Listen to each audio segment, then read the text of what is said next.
திருச்சிற்றம்பலம். தில்லையம்பலம். தென்னாடுடைய சிவனே போற்றி. எந்நாட்டவர்க்கும் இறைவா போற்றி. உலகெலாம் உணர்ந்து ஓதற்கரியவன் நிலவுலாவிய நீர்மலிவேணியன் அலகில் சோதியன் அம்பலத்தாடுவான் மலர் சிலம்படி வாழ்த்தி வணங்குவாம். கைலாய பரம்பரையில் சிவஞான போத நெறிகாட்டும் வெண்ணை பயில் வாய்மை கண்டான் சொந்ததிக்கோர் மெய்ஞான பானுமாகி குயிலாரும் பொழில் திருவாவடுதுறைவாழ் குரு நமச்சிவாய தேவன் சைலாதி மரபுடையோன் திருமரபு நீடூழி தழைக மாதோ. அரைசனே அன்பர்க்கடையனே என்னுடைய அப்பனே ஆவியோடாக்கை புரைபுரை கணிய புகுந்து நின்றுரைக்கு பொய்யுருள் கடந்தமைச் சுடரே திரைபரா மன்னும் அமுதத்தன் கடலே திருப்பெருந்துரை உரை சிவனே உரை உணர்விறந்து நின்று உணர்வதோர் உணர்வே யான் உன்னை உரைக்குமாறு உணர்த்தே. கல்லால் நிழல் மலைவில்லார் அருளிய பொல்லார் இணைமலர் நல்லார் புனைவரே நற்குஞ்சரக்கன்று நன்னிற்கலை ஞானம் கற்கும் சரக்கன்றுகான். திருச்சிற்றம்பலம். எல்லாம் வல்ல ஆடல் வல்லான் திருவருளும் குருவருளும் முன்னின்று அருள் செய்ய அடியேனை இச்செந்நெறியில் ஆட்படுத்திய ஆசிரிய பெருமக்களுடைய திருவடி தாமர்களுக்கு முதற்கண் வணக்கங்களை தெரிவித்துக் கொண்டு, இசைஞானியார் குழுமத்தில் உள்ள அனைத்து அடியார் பெருமக்களுடைய திருவடி தாமர்களுக்கும் மனம் மொழிமைகளால் வணக்கங்களை தெரிவித்துக் கொண்டு, உமாபதி சிவனார் இயற்றி அருளிய போற்றி பகருடை நூலினை தொடர்ந்து நாம் திருவருள் கருணையால் குருவருளுடைய அருளாலும் சிறப்பாக சிந்தித்து வருகின்ற வேளையில் இன்று 35வது கண்ணியை சிந்திக்கின்ற பெரிய வாய்ப்பினை பெற்றுள்ளோம். இது இந்த நூலில் உள்ள 14 போற்றிகளில் 7வது போற்றியாக உள்ள பகுதி. 25 35 கண்ணிகள் வரை உள்ள பகுதி. இந்த 7வது போற்றி இன்று 35வது கண்ணியோடு நிறைவாகின்றது. அடுத்து 8வது போற்றி, அதில் 36வது கண்ணியிலிருந்து தொடங்கும். இன்று 35வது கண்ணியை சிந்தித்து இந்த 7வது போற்றியினுடைய ஒட்டுமொத்த அந்த பொருளை ஓரளவுக்கு திருவருள் கருணையால் முழுவதுமாக சிந்திக்கின்ற வாய்ப்பை இறைவன் கொடுத்துள்ளான். 35வது கண்ணி அந்நிலையே சூக்கம் சுடர் உருவில் பெய்து தொழிற்கு உரியர் ஆக்கி பணித்த அறம் போற்றி. இந்த ஆன்மாவை இறைவன் மூலாதாரத்திலிருந்து மேலே திருவோலக்க மண்டபம் என்கின்ற புருவ மத்தி வரை அழைத்து வந்து இங்கே இருளை நீக்குகின்ற சுடர்வோல் இங்கே அருள் செய்கின்ற நிலையில் அந்நிலையே சூக்கம் சுடர் உருவில் பெய்து தொழிற்கு உரியர் ஆக்கி பணித்த அறம் போற்றி. வீட்டினில் நெருங்கியிருக்கும் இருளை நீக்கும் விளக்கு போல நுண்ணோசை சூக்குமை, நினைவோசை பைசந்தி, மிடற்றோசை மத்திமை, செவியோசை வைகரி ஆகிய வாக்குகளை கூட்டி ஒளி மிகச் செய்து, இந்த வாக்குகள் தானாக நமக்கு வருவதில்லை. இறைவன் ஆன்மாவினுடைய உயிருக்கு உயிராக இருந்து முதலில் சூக்குமை என்கின்ற வகையிலே நுண்ணோசையை அருளுகின்றான். அதற்கு பிறகு பைசந்தி என்கின்ற வகையிலே நினைவோசையையும், பிறகு கழுத்து இருக்கின்ற இடத்தில் வந்தால் அது மிடற்றோசை மத்திமை. இங்கு எந்த மொழியும் வெளிப்படாத நிலை. பிறகு பிறர் காதுகளுக்கு கேட்கின்றவாறு நம் வாயின் வழியே செவியோசையாக வெளியே வரும். இங்குதான் இது பல மொழிகளில் அது வெளிப்படும். இப்படி இறைவன்தான் இத்துணையையும் செய்கின்றான். எனவே கீழிருந்து நுண்ணோசை, நினைவோசை, மிடற்றோசை, செவியோசை என்கின்ற வகையிலே வாக்குகளை கூட்டி ஒளி மிகச் செய்து தொழிற்கு உரியராக்கி பணித்த அறம். அப்படிப்பட்ட அறம் போற்றி உயிரை வெவ்வேறு தொழிலுக்கு உரியவராகச் செய்து அந்தந்த தொழிலுக்கு செலுத்தும் அறக்கருணை எம்மை காப்பதாக என்று இங்கே நம்முடைய உமாபதி சிவனார் திருவருளுடைய அந்த பேராற்றலை நமக்கு விளக்கி சொல்கின்றார். நாம் இப்பொழுது ஒரு சுருக்கமாக இந்த 7வது போற்றியில் உள்ள 25வது கண்ணியிலிருந்து 35வது கண்ணி வரை உள்ள இந்த பாடலுக்கு ஒரு பொதுவான அந்த உரையாக நாம் சிந்திக்கலாம். இறைவன் இந்த ஆன்மாவிற்கு பண்டாரியாக நின்று பணி செய்கின்றதை நாம் 6வது போற்றியினுடைய இந்த கடைசி வரியில் உள்ள பண்டாரியான படி போற்றி என்று முன்பேயே சிந்தித்திருக்கின்றோம். பண்டாரி என்பது ஏவலாளன். ஒரு தாயானது குழந்தை சிறிய வயதில் இருக்கும் பொழுது அந்த குழந்தைக்கு தேவையான அனைத்தையும் தாய் மனமுவந்து செய்து கொடுப்பாள். அந்த குழந்தை அழுதால் ஓடிப்போய் உதவி செய்வாள். அப்படி இறைவனும் இந்த ஆன்மாவிற்கு அனைத்து வகையிலும் அவன் உதவியாக ஏவலாளனாக இருந்து நமக்கு பணி செய்கின்றான் என்பதை நினைத்துத்தான் நம்முடைய அருளாளர்கள் மனம் கலங்கி அழுது உருகி நெக்கு உருகி பாடியுள்ளார்கள்.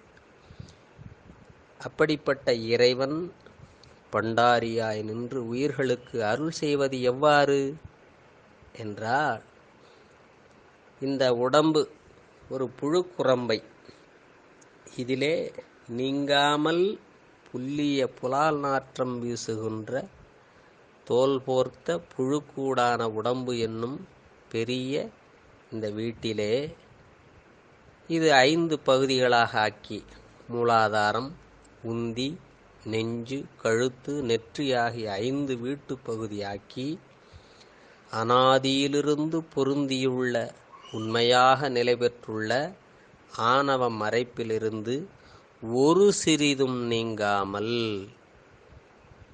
வலிமை பொருந்திய அந்த ஆணவ மலத்தால் உயிரை சிறைப்படுத்தி அறிவை மறைத்து மூலாதாரமாகிய வீட்டில் உயிர் அறிவற்று கிடப்ப அந்த இடத்திலே இளைப்பாறும் வரை இந்த ஆன்மாவிற்கு காலத்தை நியதியினால் நிறுத்தி அதன் பின்னர் அந்த மூலாதாரத்திற்கு மேலே உள்ள உந்தி பகுதி, கொப்பூழ் பகுதி ஆகிய வீட்டில் உயிரை பிராணவாயுவுடன் சேர்த்து அவ்விடத்தில் உயிரினுடைய கலையால் தொழில், வித்தையால் அறிவு, அராகத்தால் இச்சையாகிய 3ஐயும் பெருமானே எழுப்பி அவ்வுயிர்க்கு துணையாக பிரகிருதி மாயையில் உண்டாகிய அழகு பொருந்திய சாத்விகம், ராசதம், தாமதமாகிய முக்குணங்களையும் சேர்த்து அதற்கு மேல் மயக்கத்துடன் இதயமாகிய இடத்தில் சித்தமாகிய கருவியுடன் சேர்த்து அந்நிலை போய் அவ்விடத்தில் அந்த சித்தத்தால் கண்ட பொருள் இன்னது என்று அறியாமல் மயங்கி கிடந்த உயிரை கண்டமாகிய இடத்தில் சேர்த்து அக்கண்டமாகிய பெரிய வீட்டு பகுதியில் உயிர் சேர்ந்தபோது அறிகருவிகள் 5, தொழில் கருவிகள் 5 ஆக 10 கருவிகள் மட்டும் நீங்க ஏனைய 25 கருவிகளால் செயல்படும் நிலை கனவு நிலையாகும். கண்டமாகிய அந்த இடத்திலே கனவின் கண் முன்னே உள்ள புருடன் பிராணவாயு சித்தம் ஆகியவற்றுடன் சுவை ஒளி ஊறு ஓசை நாற்றமாகிய ஐம்புலன்கள் பேசுதல் நடத்தல் கொடுத்தல் கழித்தல் இன்புறலாகிய தொழில்கள் 5 மனம் அகங்காரம் புத்தி ஆகிய அந்தக்கரணங்கள் 3 மலக்காற்று அபானன் தொழில்காற்று வியானன் ஒலிக்காற்று உதானன் நிறவுக்காற்று சமானன் தும்மல் காற்று நாகன் விழிக்காற்று கூர்மன் கொட்டாவிக்காற்று கிருகரன் இமைக்காற்று தேவதத்தன் வீங்கல் காற்று தனஞ்சயன் ஆகிய 9 எனச் சேர்த்து 25ஐயும் கூட்டிச் செயல்படுத்த முன்பு செய்த இருவினைக்கு ஏற்ப முன்பு நனவின்கண் இன்ப துன்பங்களை நுகரச் செய்தவாறு கனவின்கண்ணும் இருவினை நுகர்ச்சி உண்டானதை அறிந்து அந்நுகர்ச்சியில் பொருந்தச் செய்து பின் அதற்கு மேலான நெற்றியின் இடமான ஓலக்க மண்டபத்தில் பருவுடலுடன் சேர்ந்து நின்று கனவிலே கண் செயல்படாமல் இருந்த அறிகருவிகள் ஞானேந்திரியங்கள் ஆகிய மெய்வாய் கண் மூக்கு செவி என்னும் 5ம் தொழிற்கருவிகள் கர்மேந்திரியங்கள் ஆகிய பேச்சு கால் கை எருவாய் கருவாய் என்னும் 5ம் ஆக 10ம் கனவில் செயல்பட்ட 25ம் சேர்ந்து 35 கருவிகள் பொருந்தி செயல்படுமாறு செய்து முன்னே விட்டு நீங்காத நிலையில் மறைந்து நின்ற ஆணவமலமாகிய இருள் கூடாதபடி வீட்டினுள் நெருங்கியிருக்கும் இருளை நீக்கும் விளக்கைப் போல அந்நிலையில் நுண்ணோசை சூக்குமை நினைவோசை பைசந்தி மிடற்றோசை மத்திமை செவியோசை வைகரி ஆகிய வாக்குகளை கூட்டி ஒளி மிகச் செய்து உயிரை வெவ்வேறு தொழிலுக்கு உரியவராகச் செய்து அவ்வத்தொழிலுக்கு செலுத்தும் அறக்கருணை எம்மை காக்க என்று பெருமானுடைய அந்த பெரும் கருணையை இவ்வாறு விளக்குகின்றார் உமாபதி சிவனார். நம்முடைய செயலால் ஆவது ஒன்றுமில்லாத இந்த நிலையிலே பெருமானே இதை கருணையோடு நமக்கு அருளுகின்றான். சோதியே சுடரே சூழொளி விளக்கே என்பார் நம்முடைய மணிவாசகப் பெருமானார்.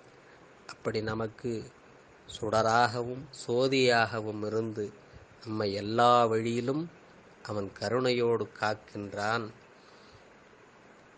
இதிலே இந்த அவத்தை நிலையை உயிருக்கு காரண அவத்தை காரிய அவத்தை என இருவகை அவத்தைகள் நிகழும். அதிலே காரண அவத்தை கேவலம் சகலம் சுத்தம் என மூவகைப்படும். உயிர் ஆணவமலத்துடன் மட்டும் கிடப்பது கேவலம் எனப்படும்.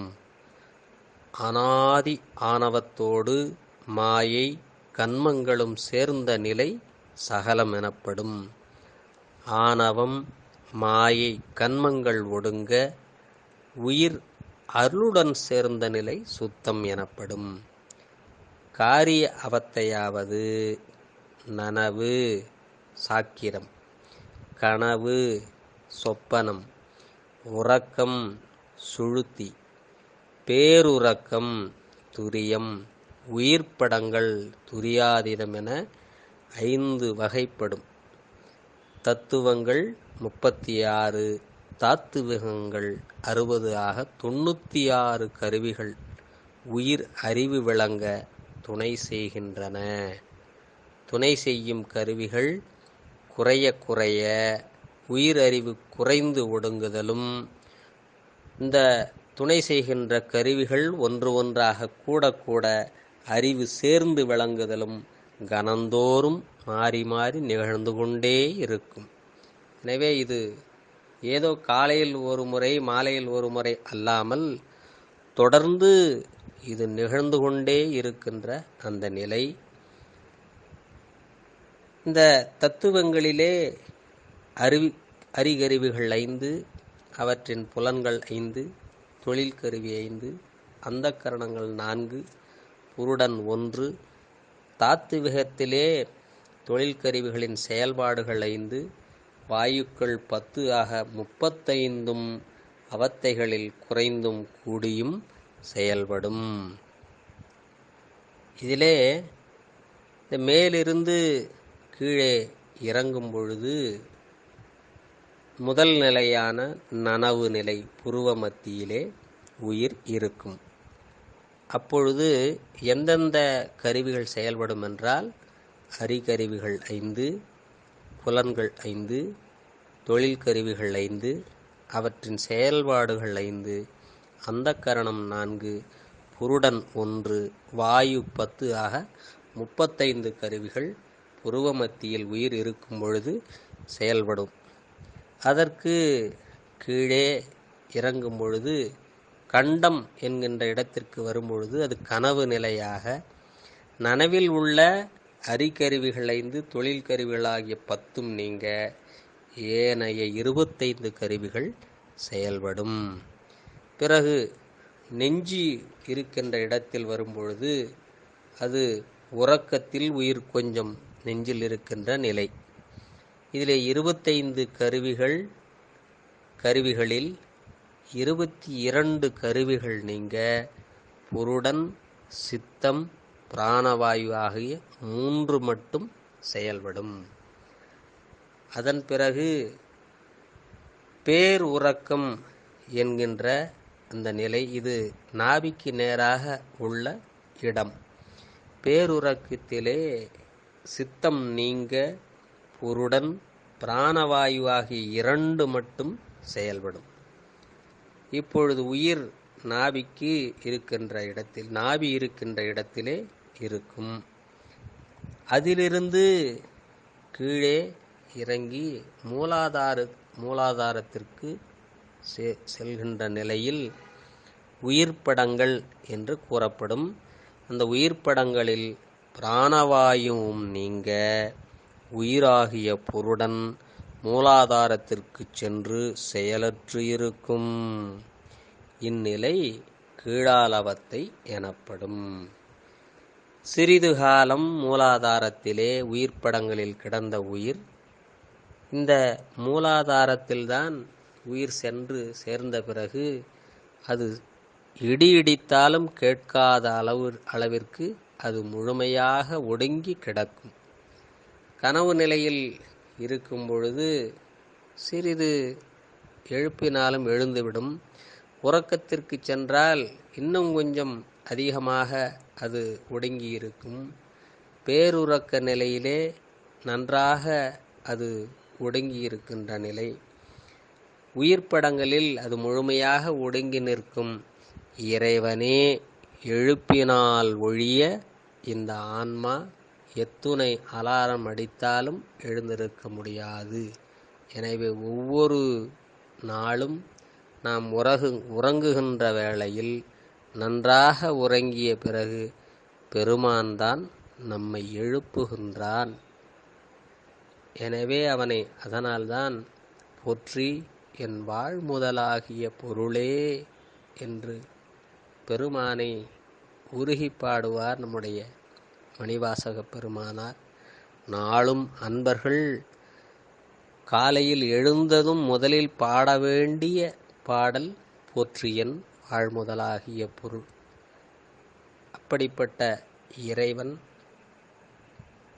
இந்த உயிர்ப்படங்கள் என்கின்ற நிலையிலே சில காலம் இருந்த பிறகு வினை நுகர்ச்சி காரணமாக காலத்தை நியதி தத்துவத்தால் தூண்ட மூலாதாரத்திலிருந்து நாபிக்கு மேல் நோக்கி வரும்.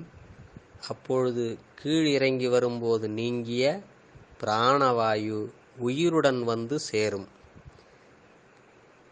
பிறகு அந்த நாபியிலே கலை, வித்தை, அராகம் ஆகியவற்றால் ஏற்படும் தொழில் அறிவு தொழில், அறிவு, இச்சை ஆகியன கூட்டப்பெறும். பின்னர் முக்குணங்களும் சேர திரிபு உணர்ச்சி உண்டாகும். பிறகு அந்நிலையிலிருந்து மயக்கத்துடன் மேல் நோக்கி இதயத்தை சென்றடையும். அங்கு முன்பு நீங்கிய சித்தம் வந்து சேரும். இந்த கீழால் அவத்தியிலே கீழ் இறங்கி வரும்போது நீங்கிய கருவிகள் மேல் நோக்கி செல்லும் பொழுது ஒன்று ஒன்றாக வந்து கூடிக்கொள்ளும்.